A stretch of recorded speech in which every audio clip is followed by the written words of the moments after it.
Hey everyone, स्वागत है आपका मेरे चैनल पर। इस चैनल पर आप इंग्लिश स्टोरीज से रिलेटेड वीडियोस देखते हैं, जिसमें कि इंग्लिश स्टोरी का हिंदी में अनुवाद करना सिखाया जाता है। इसके साथ ही स्टोरी को रीड करना और इंग्लिश वर्ड्स के करेक्ट प्रोनाउंसिएशन के बारे में भी आप इस चैनल के थ्रू सीखते हैं। तो अगर आप इस चैनल पर न्यू हैं, मेरी वीडियो को पहली बार देख रहे हैं, तो मेरे चैनल को सब्सक्राइब ज़रूर करें और जो बेल का आइकन दिख रहा है उसे भी प्रेस कर दें, ताकि मेरी आने वाली वीडियोस का नोटिफिकेशन आप तक पहुंच जाए। तो आज मैं बहुत ही इंटरेस्टिंग मॉरल स्टोरी लेकर आई हूं। यह स्टोरी अकबर एंड बीरबल के बारे में है। तो बहुत ही अच्छी स्टोरी है। पूरी वीडियो को बड़े ही ध्यान से देखिएगा। इस स्टोरी में जो वर्ड्स यूज़ हुए हैं वो एडवांस लेवल के हैं, तो बहुत सारे न्यू वर्ड्स भी आप इस स्टोरी में सीखेंगे। तो चलिए स्टार्ट करते हैं आज का ये मॉरल स्टोरी। आज के स्टोरी का टाइटल है द स्टोलन रिंग। स्टोलन का अर्थ होता है चोरी की हुई, रिंग यानी कि अंगूठी। तो शीर्षक का अर्थ हुआ चोरी की हुई अंगूठी। So let's begin the story. Once upon a time emperor Akbar ruled India. Once upon a time यानी एक समय की बात है। एम्परर का अर्थ होता है बादशाह या राजा। रूल्ड इंडिया, रूल्ड यानी कि राज्य किया। तो इस सेंटेंस के अर्थ को जान लेते हैं कि एक समय की बात है, बादशाह अकबर ने इंडिया पर यानी भारत पर राज्य किया था। One day he found his ring missing. One day यानी कि एक दिन, ही फाउंड यानी कि पाया, मिसिंग यानी कि लापता या गायब। तो फिर क्या हुआ कि एक दिन उसने पाया कि उसकी अंगूठी गायब है। अ worried Akbar told Birbal, I have lost my ring. Worried का अर्थ होता है चिंतित, टोल्ड यानी कि कहा। तो अ वरीड अकबर यानी कि चिंतित अकबर ने टोल्ड बीरबल से कहा, I have lost my ring. क्या कहा कि मैंने अपनी अंगूठी खो दी, यानी कि मेरी अंगूठी खो गई है। My father had given it to me. Father यानी कि पिता, गिवन यानी दिए थे। आगे अकबर बादशाह ने कहा कि मेरे पिताजी ने इसे मुझे दिया था। Please help me find it. Please यानी कि कृपया, हेल्प का अर्थ होता है मदद करना। तो अकबर बादशाह ने कहा कि कृपया इसे ढूंढने में मेरी मदद करो। Birbal replied calmly, do not worry sir, I will find your ring. Replied का अर्थ होता है जवाब दिया, कामली यानी कि शांति से। वरी का अर्थ होता है चिंता। तो फिर क्या हुआ कि बीरबल रिप्लाइड कामली यानी कि बीरबल ने शांति से जवाब दिया, शांतिपूर्ण होकर जवाब दिया कि डू नॉट वरी सर, यानी कि महाशय चिंता ना करें। I will find your ring, मैं आपकी अंगूठी ढूंढूंगा।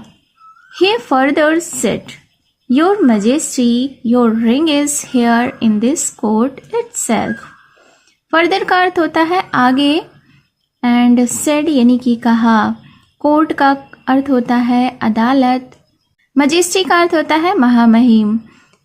तो फिर क्या हुआ कि ही फर्दर सेड यानी कि बीरबल ने आगे कहा, उसने आगे कहा कि योर मजेस्टी यानी कि महामहिम, your ring is here in this court itself, यानी कि आपकी अंगूठी इसी अदालत में है।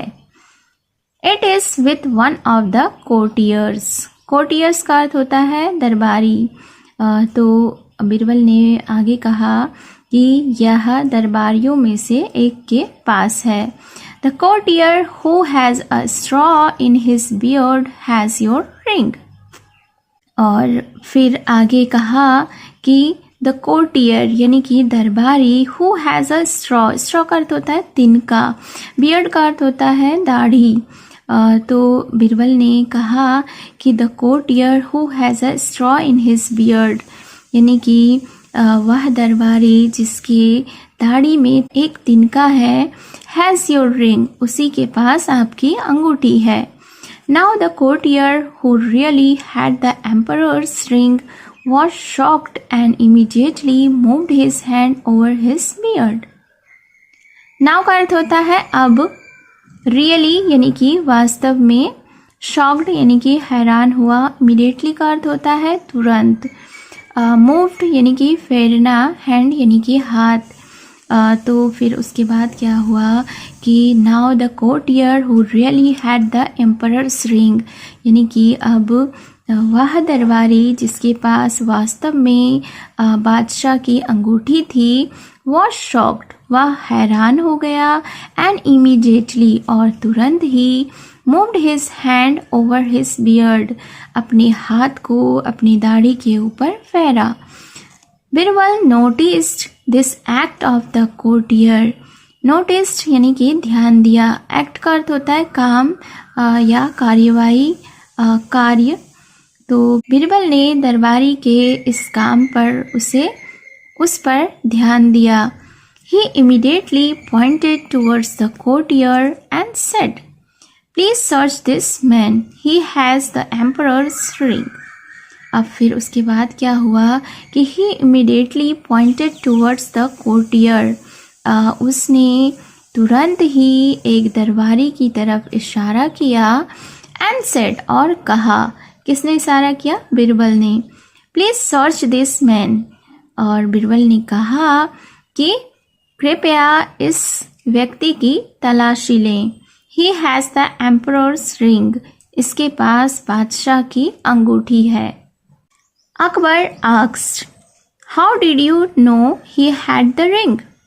अब अकबर बादशाह ने पूछा बिरबल से, "How did you know?" यानी तुम्हें कैसे पता चला, he had the ring, कि इसके पास अंगूठी थी।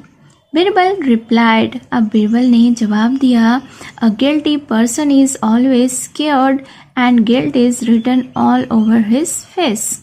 गिल्टी का अर्थ होता है दोषी, पर्सन यानी कि व्यक्ति, स्केयर्ड यानी कि डरा हुआ, ऑलवेज यानी हमेशा, फेस का अर्थ होता है चेहरा, रिटन यानी लिखा हुआ।